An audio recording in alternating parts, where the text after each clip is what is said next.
à tous, j'espère que vous allez bien. Alors ce matin, j'avais envie de partager avec vous quelque chose qui m'est arrivé hier matin.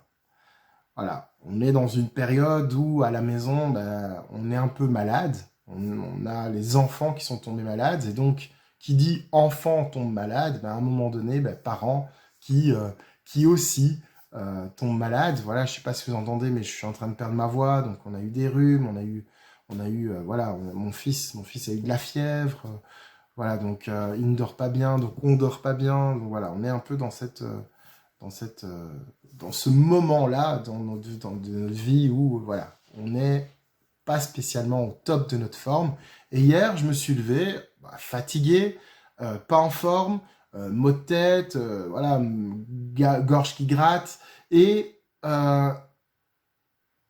j'avais pas spécialement envie de, voilà, fatigue, accablé, j'avais pas envie spécialement de prier, j'avais pas envie spécialement de prendre la parole de Dieu et de méditer, et il y avait ce cantique qui revenait, qui revenait dans mon esprit, et un vieux cantique qu'on chantait quand j'étais plus jeune à l'église. Je dis vieux cantique, je pense qu'il est assez vieux. Euh, et les paroles, je trouve que les paroles sont magnifiques, hein. Et j'avais envie de partager ce cantique avec vous, parce que ce cantique m'a amené justement à prendre la parole de Dieu. Euh, et ce cantique m'a amené aussi à changer d'état d'esprit aussi. Et bon, je ne vais pas vous le chanter, parce que sinon vous allez comprendre pourquoi je ne fais pas partie du groupe de louanges de notre assemblée, mais enfin, je vais essayer de l'entonner calmement. Avec Dieu, nous ferons des exploits, car c'est lui, seul qui écrase l'ennemi. Chantons et crions la victoire. Christ est roi, car Dieu a gagné le combat et libéré son peuple. Sa parole a vaincu l'ennemi. La terre entière verra qu'avec Dieu, nous ferons des exploits. Et on repart comme ça avec les mêmes paroles. Et du coup, ce cantique, qui est un cantique de victoire, a commencé petit à petit, à force que mon esprit le chante, j'ai envie de dire presque tout seul. euh, du coup, ça a un peu changé ma façon d'être, ma joie a changé, et je commençais à changer d'humeur. Et du coup, alors que j'avais pas spécialement envie de chercher dans la Bible, je me suis dit, tiens, et si je cherchais dans la Bible euh, le passage ou les passages qui inspirent ce chant? Et bon, je sais pas si c'est exactement celui-là, mais j'ai trouvé deux passages dans Psaume 72 ou Psaume 108, 13 à 14, qu'on va lire ensemble. Et je pense que certainement, ces psaumes ont été une inspiration pour ce merveilleux cantique. Et voilà, je prends avec vous Psaume 108, 13 à 14. Viens nous aider contre notre adversaire. Le secours de l'homme n'est qu'illusion. Avec Dieu, nous ferons des exploits. C'est lui qui écrase nos adversaires. Et alors que je lisais ce passage, je me suis dit, mais c'est tellement vrai. Cette prière, ce chant de victoire, cette prière est tellement vraie. Seigneur, viens nous aider contre notre adversaire. Viens nous aider lors de l'épreuve, car le secours de l'être humain ne vaut pas le tien qui est sûr, solide et vrai. Attention, je ne dis pas que le Seigneur ne peut pas passer par un homme pour nous venir en aide, hein. Mais je veux dire et j'affirme que même si un homme vient nous aider au nom de Dieu, la victoire ne peut en aucun cas être attribuée à l'homme, mais elle doit être attribuée à Dieu. Ici, bon, je prends pour exemple notre enfant de 5 ans, il est tombé malade, il a eu de la fièvre et tout ça. On est allé voir le médecin. On a reçu de l'antipyrétique. Mais le fait qu'il puisse être amené sur le chemin de la guérison, oui, un homme est intervenu. Mais c'est Dieu qui donne cette victoire de la guérison. Et c'est à lui que je veux rendre gloire pour cette victoire. C'est lui qui a donné la victoire sur la maladie pour mon fils. J'en suis convaincu. C'est lui qui écrase l'ennemi devant nous. Attention, nous ne combattons pas les êtres humains. Notre combat est spirituel. Et Éphésiens 6, 10, 12 nous le rappelle très bien.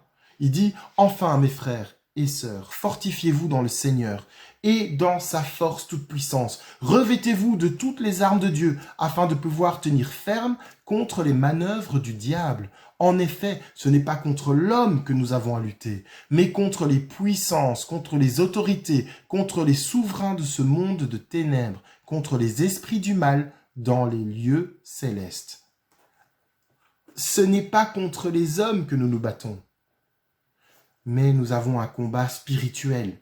Et à mon grand regret, certains chrétiens pensent que nous devons prendre les armes ou combattre les hommes. La violence est l'expression des faibles. Je me souviens, il y avait un reportage qui est passé à la télé où des chrétiens américains, oui, encore les Américains, s'entraînaient avec des armes à feu, des mitraillettes, voilà, pour le jour du retour de Christ. On dit, ouais, on veut être prêt, le jour où Christ revient, on est prêt à prendre les armes. Mais je suis triste de voir qu'ils n'ont rien compris. Est-ce de cette façon que Jésus a vaincu Satan? Vous savez, voilà, à l'époque de Jésus, il y avait des Juifs, les zélotes, des nationalistes, qui voulaient faire de Jésus un chef de guerre pour qu'il chasse par les armes, par la guerre, l'envahisseur romain, pour que Jésus prenne la tête de la résistance et qu'il renverse le gouvernement en place. Est-ce que Jésus est rentré dans ce petit jeu? Est-ce que Jésus a pris une arme? Est-ce que Jésus a encouragé un quelconque mouvement révolutionnaire, qu'il soit armé ou non? Est-ce que Jésus a sous-entendu qu'il pourrait être ce chef de guerre tant attendu? Non. Il n'était pas là pour combattre l'être humain. Au contraire, il voulait réconcilier l'être humain avec Dieu. Son combat était contre les manœuvres du diable. Vous savez, quand on dit réconcilier l'être humain avec Dieu, c'est aussi réconcilier l'être humain avec l'être humain. Pourquoi il dit à un moment donné que le commandement le plus important, c'est d'aimer son Dieu de tout son être, toute son âme, toute sa pensée, toute sa force. Et que le second commandement, qui est aussi important que le premier, c'est « aime ton prochain comme toi-même ». Il n'est pas seulement là pour réconcilier l'homme avec Dieu, mais aussi pour faire comprendre qu'il faut vivre la réconciliation entre l'homme et l'homme. Son combat n'était pas de force humaine. Son combat était spirituel. Il a vaincu le mal par l'amour, par sa fidélité envers Dieu. Et c'est là, à travers la victoire de Christ à la croix, que Dieu, lui, nous offre la victoire sur le péché. Vous savez, on a divers combats dans notre vie. Ma famille et moi-même sommes face à divers défis. Et c'est pas évident. Comme je l'ai dit plus tôt, nos enfants étaient malades, et puis voilà, puis il y a la fièvre, puis on dort pas bien, puis il y a tellement de tracas, il y a d'autres tracas, enfin, j'ai pas envie de m'étaler ici, mais il y a d'autres tracas par lesquels on passe. Et c'est pas évident, c'est difficile. Mais Dieu peut utiliser plusieurs moyens pour nous parler, nous encourager. Et hier matin, alors que j'étais accablé par différentes choses, parce que voilà, j'ai aussi des tracas autres que la santé, je me suis levé avec ce chant de louange. Pas volontairement. Je me suis levé avec ce chant, j'ai envie même de dire, ce chant de victoire. C'est comme si l'Esprit Saint qui vit en moi, tout comme il vit dans tous ceux qui sont nés de nouveau, il avait envie de me rappeler quelque chose au milieu de la tourmente, au milieu de ma tourmente. Parce que comme j'ai dit, en me levant ce matin, j'étais déjà la tête dans les tracas. Et j'avais pas la force et l'envie de prendre la Bible, de méditer la parole de Dieu, de prier. J'avais pas cette force-là. Mais ce chant était présent dans mes pensées, dans mon esprit. Et il était en train d'avancer et de prendre une place importante dans mes pensées. Et de chasser ces tracas. Pas que pour les oublier. Pas pour dire, oh ben j'ai pas de tracas, la vie est belle. Mais il était en train de les chasser. Comme pour me dire, attends, il y a une proclamation qui est en train d'arriver. Il y a une proclamation dans ta vie qui est en train de grandir. Et en plus de ça, ça m'a fait avancer et finalement, j'ai pris la parole de Dieu pour méditer. J'ai pris 2 passages différents, oui, de la parole de Dieu pour méditer. Comme si l'Esprit me rappelait, avec Dieu, nous ferons des exploits. C'est lui qui écrase l'ennemi, chante la victoire, crie la victoire. Christ est roi. Et c'était en train d'avancer.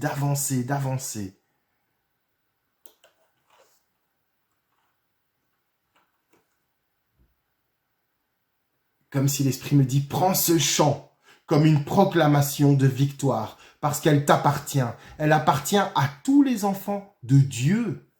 Et il faut jamais oublier que c'est Dieu qui combat pour nous, que c'est Dieu qui a vaincu notre adversaire pour nous, que c'est Dieu qui nous a donné la victoire, que c'est Dieu qui nous a libérés, que c'est Dieu qui nous fortifie, que c'est Dieu qui permet des miracles dans la vie de ses enfants. C'est lui qui a plani nos sentiers, que jamais il ne nous abandonnera, car c'est lui, car c'est par lui, car c'est avec lui que nous ferons des exploits. Soyez bénis.